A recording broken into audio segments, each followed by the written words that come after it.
Greetings, YouTube. In a number of states in America, there have been efforts, some successful, to pass what is known as right-to-work laws. Here in my state of New Hampshire, there have been many attempts in the past, and there is another in the works now. Now, the concept of right-to-work is that in a state where there are unions, and in America there actually are unions in every state, if you are not a member and you work for a company that has a union that has negotiated for benefits for the employees, you are often required to pay in a small fee to the union, even though you're not a member.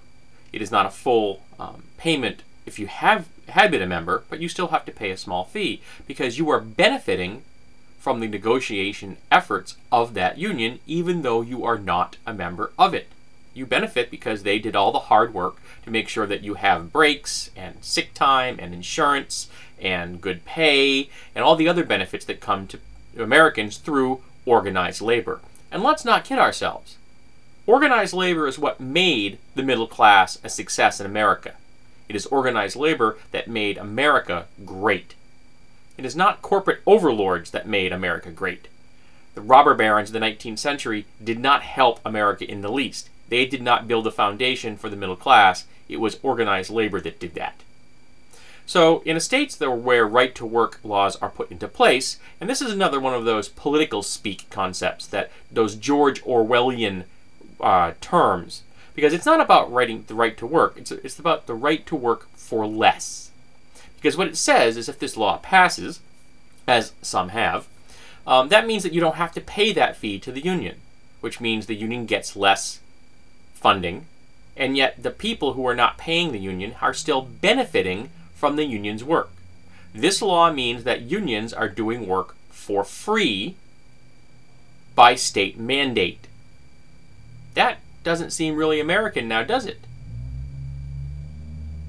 Now, this means that a company just needs to keep hiring people that are non-union members, and over time, they can just push the unions right out of business. And then, there is no organized labor. And then they can get about exploiting their employees any way they want, and the employees will have no say in the matter. Until, of course, eventually there's another worker rebellion, and we would be back where we are now because they'd have to reinvent unions all over again. Because make no mistake, that's what would eventually happen. Eventually people would realize that those unions that they had such disrespect for really did serve a purpose. So don't let yourself be fooled. Right to work is a misnomer.